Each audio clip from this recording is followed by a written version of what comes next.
Good morning. Chili Falls here with Chili Cruises.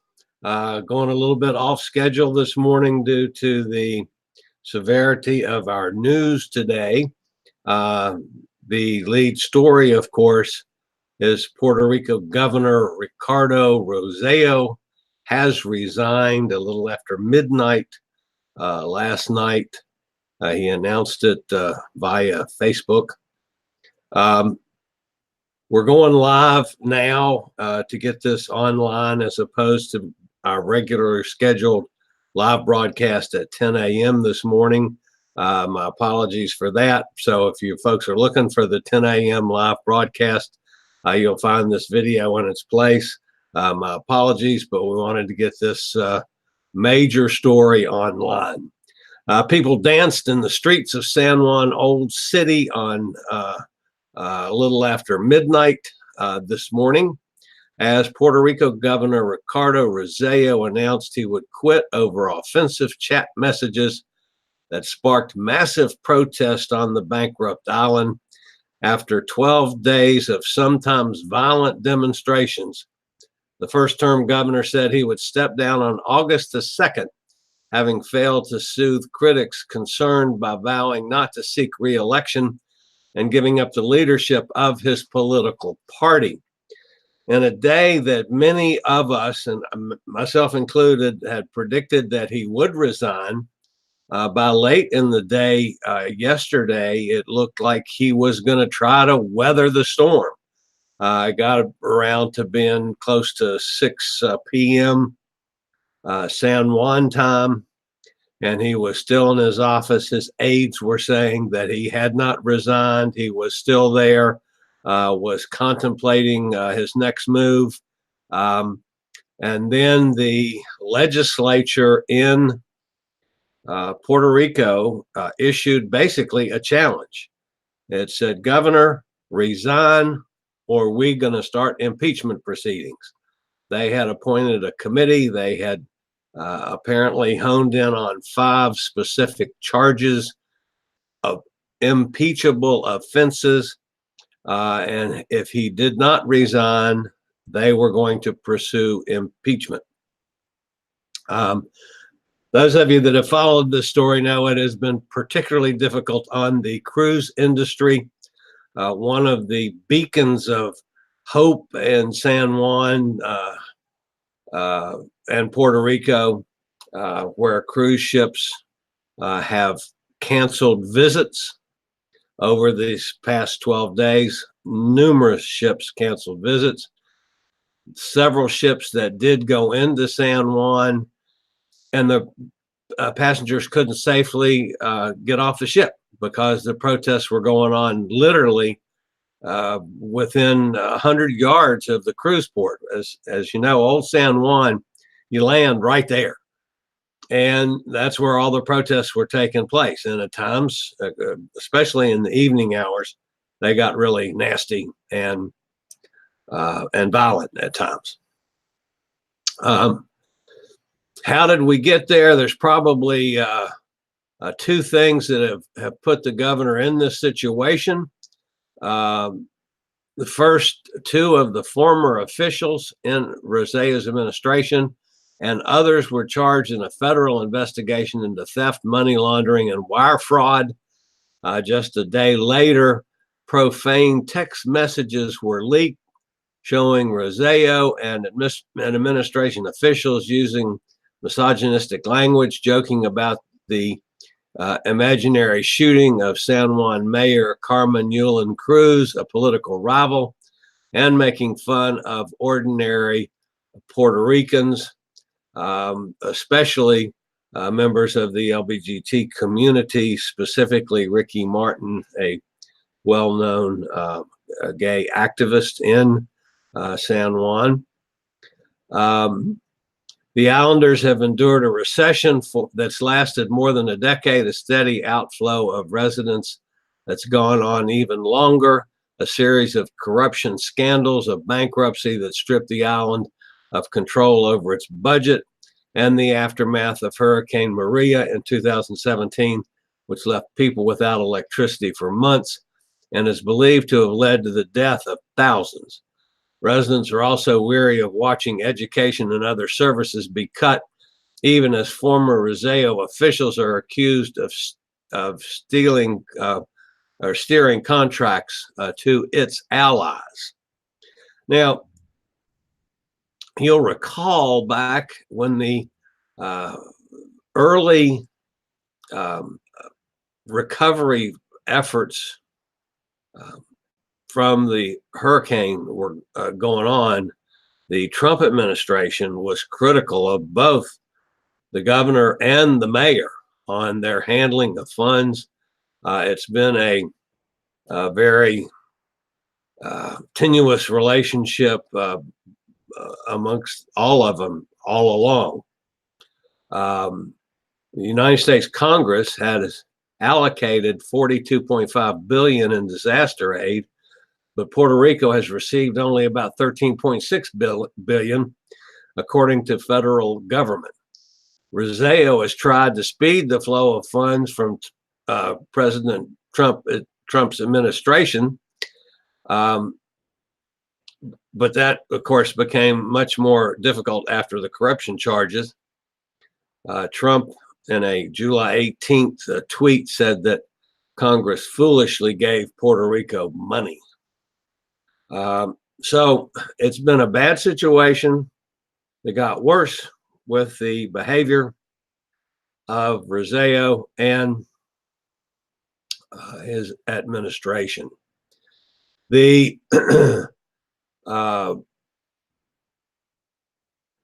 next in line for the position is, in succession, of course, is Secretary of Justice Wanda Vasquez. That's according to the Constitution of Puerto Rico. However, many of the protesters are going to continue protesting later on today over the selection of the next governor. That's not anything Rossello has control over. That's a constitutional fixture, a lot of succession. So they're protesting that is not going to help matters any, unfortunately. The party carried on in the streets late into the night as protesters waved flags, lit fireworks, and chants of "Fight Yes, Surrender No" and "Ole, Ole" rang out through the old town San Juan. Anyway, it's been a bad situation. Hopefully this will at least start the healing process and get an end to things. I understand the protesters feel that the next governor is too closely aligned with Rossello, is why they're still upset over it.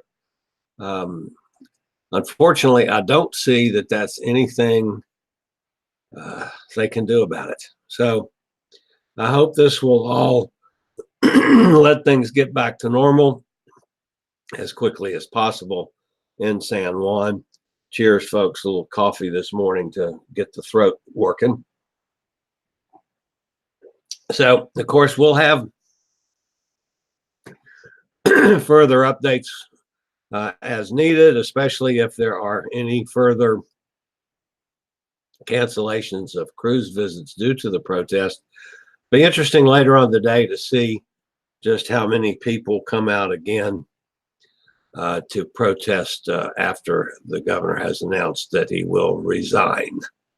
Of course, he hasn't left office yet. He's sticking around for another, is that a week or so? So we shall see. Okay. Moving on to a story, and I had said that I was done with making any comments on this, but the family of the 18-month-old girl that fell to her death from an open window on a cruise ship in Puerto Rico has publicly spoken for the first time. The family's attorney has challenged the police report, which says 18-month-old Chloe Wiggins' grandfather dropped her out of a window to her death. There were numerous reports, and including one from me, as I've delivered reports from the news outlets in San Juan, that he was dangling the girl out the window. That, of course, has been challenged. And I immediately decided that that was enough of my reporting, so I backed off on it after that. The parents of Chloe Wiggins appeared on NBC's Today Show earlier in the week and have said that they will sue Royal Caribbean for not having a safer situation on the 11th floor of the cruise ship. And I quote, there are a million things they could have done to make that safer. And I know that they have been asking people, why on earth is there a window open on the 11th floor without a screen or anything? Said Wiggin of South Bend, Indiana. She said the company told her family the window was open for ventilation. There was no doubt this was an accident, the attorney said. Really, the singular question is, were there safety measures that could have been in place and should have been in place? If they were in place, again, there would have been no tragedy. The company officials noted that Royal Caribbean is cooperating with the investigation. They're deeply saddened by the incident, and their hearts go out to the family. Royal Caribbean has assisted the authorities in San Juan with their inquiries, and they are the appropriate people to address any further questions too. Authorities in Puerto Rico totally declined to comment, citing it's an ongoing investigation. Again, I'll make no further comment on that because we don't know. There were no reporters there when it happened, as it happened. It was all after the fact. There were some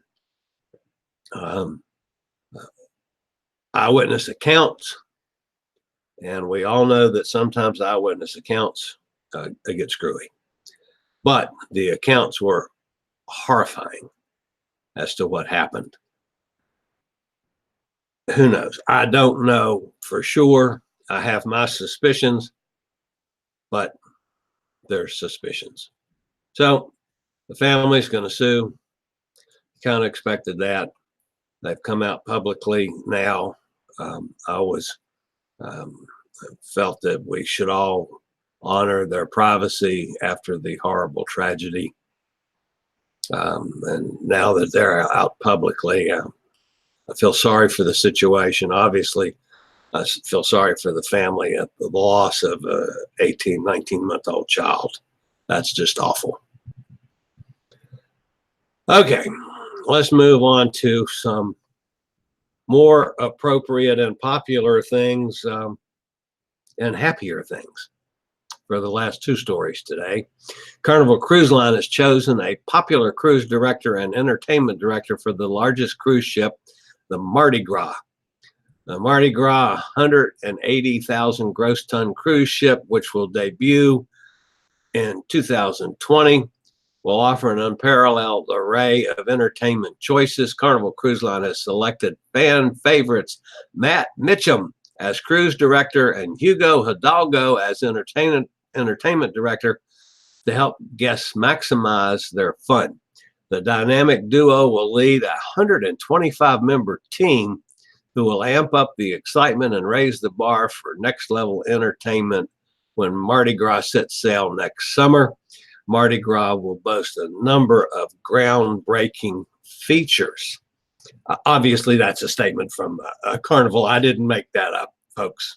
I'm neither that smart nor that good a writer. But anyway, I have been on a ship before with Matt Mitchum. He's fun. I don't remember Hugo, but anyway, it's a very popular choice. So The Mardi Gras, another step toward its debut um, next summer. Okay. Those of you who have traveled a lot probably have been to one of Buffett's Margaritavilles around the world. I mean, there's tons of them. They're fun places, great bars.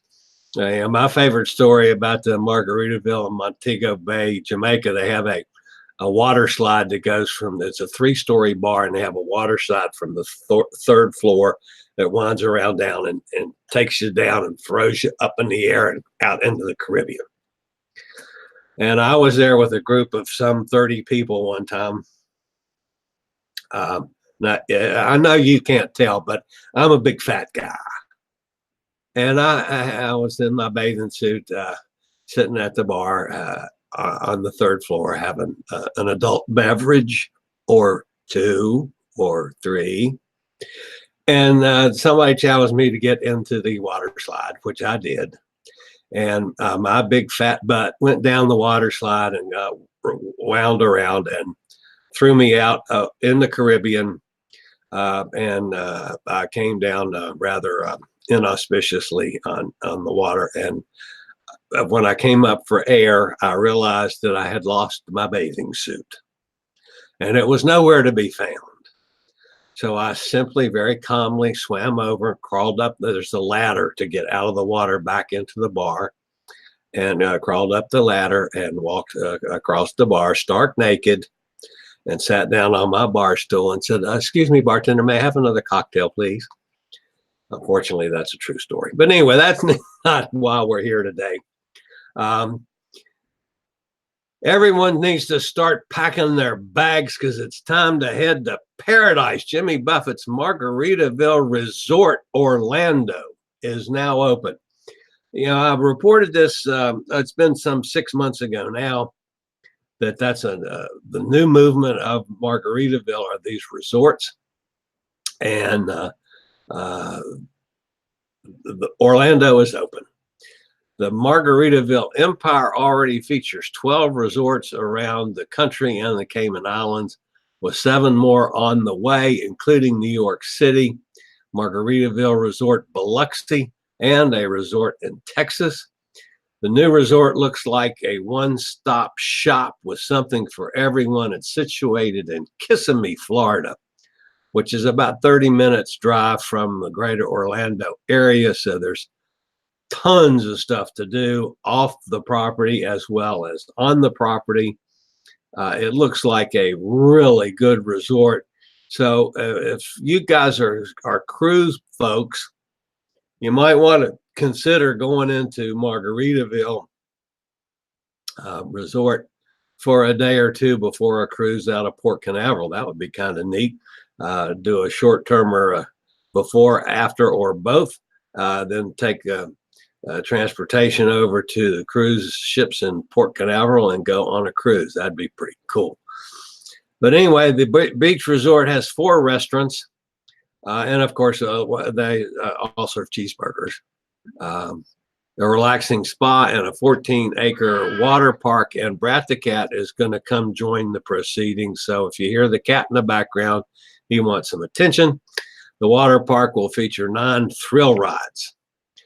So, Jimmy Buffett's Margaritaville Resort is now open for business. So, that's it for this morning.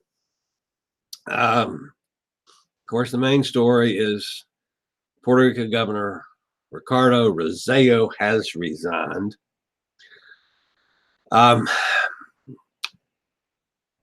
If you were looking for me live at 10 o'clock this morning, sorry, I'm live at, it's now, 5:30 a.m. Eastern Daylight Time. And this will be up as a video, so you didn't miss anything. It's just that you're not going to see it live when the time comes. Regularly post videos in all facets of the travel and cruise industry.